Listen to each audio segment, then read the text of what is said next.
Northern Lights, to use my favorite word, they're awesome. I think they're simply awesome. They're a sight to behold. If you've ever found the right time to see them glow, they are breathtaking, strange, mysterious, so many adjectives to use all at the same time. Our next guest is part of a group that chases the Northern Lights, the Alberta Aurora Chasers. They look for the best conditions and locations, then with cameras in hand they hit the road.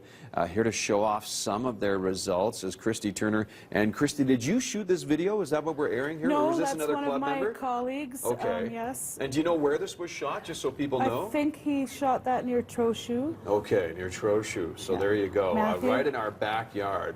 You can see the Northern Lights. Christy, thank you for coming in this morning. So right off the get-go, I have to ask you, because I have 100 questions and I want to get through as many as possible. How do you figure out like the optimal time to increase your chances of seeing the Northern Lights? Well, you follow the science behind it first. Yeah. So I follow the sun's activity, the solar flares, the coronal mass ejections, things like that. Then I have a few days lead time, and then I watch the weather and wait for hope for clear skies. Clear sky, yeah, that's and then what you just need, get right? out of light pollution out into the country. So. Yeah, and you don't have to go far. We're going to pull up pictures here. The first 5 that we're showing off, this is just north of the city in Balzac. Yeah, that night I couldn't get out of the city fast enough because the show was amazing. So yeah, it was literally like the first turn before Cross Iron Mills. Look at that one there. Yeah, that one shows the curve of the earth. That's one of my favorites. Yeah, no kidding. Now, is that the hood of your car? It is, yeah. There it is, eh? Okay. I sometimes shoot out my sunroof if it's really cold. Oh, so. yeah, that makes sense. That makes total sense. The beautiful stuff. Again, Thank this you. is just north of the city in Balzac.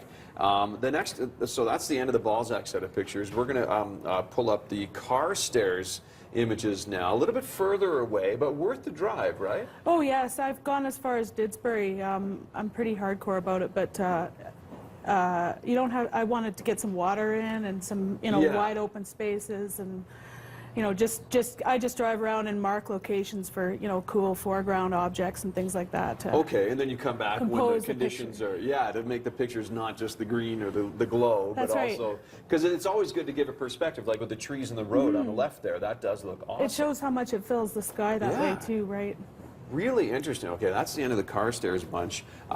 Inside the city of Calgary, you've given us one image taken from Nose Hill Park. Yeah.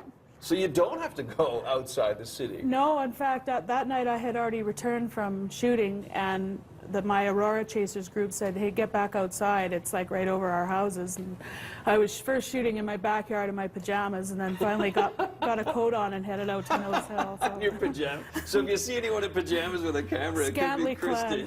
And speaking of houses, this next one taken from the Thorncliffe That's community. across from my house. That's yeah. right across the street. So I literally had like a corona, which is a full geomagnetic storm, right above my house. So I was shooting above my trees and just walking around my neighborhood. It was about 1:30 a.m., so most of my neighbors were asleep anyway. So okay, so obviously during the middle of the night is the best time. Clear weather conditions. You said tracking solar activity. Is there a particular set of websites that you kind of hone in on? Yes, or? I use 2 web apps on my iPhone. Oh, on the okay, yeah. Aurora Forecast and Aurora, and then I follow solarham.com for the solar activity, and spaceweather.com is also gives a summary every day. So I'm full nerdlinger. Well, there's nothing wrong with that. It's a cool result. And you've also traveled as far as Iceland to check out the Northern Lights. Yes. And that must have been quite the trip. Yes, it was amazing.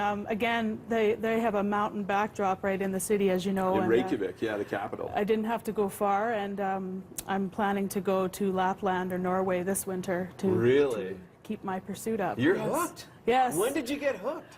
I traveled on a cruise ship working for several years in the Alaska area, and I saw them first there and then developed my photography from there, and then kind of just got hooked here in Calgary because it's in our backyard. I mean, it's amazing to live in this place and have access to that so many nights a year. Okay, well, Christy's a member of the group Alberta Aurora Chasers. I guess happy hunting. Thank you. for the next time, and please come back again and show off some of your cool pictures. Thank you. In Norway would be great to see. I'd love to see those. Oh, yeah. Yeah, I'm looking forward to it. Good to meet you, Christy. Thank you. Best of luck snapping those photographs. Going to check on the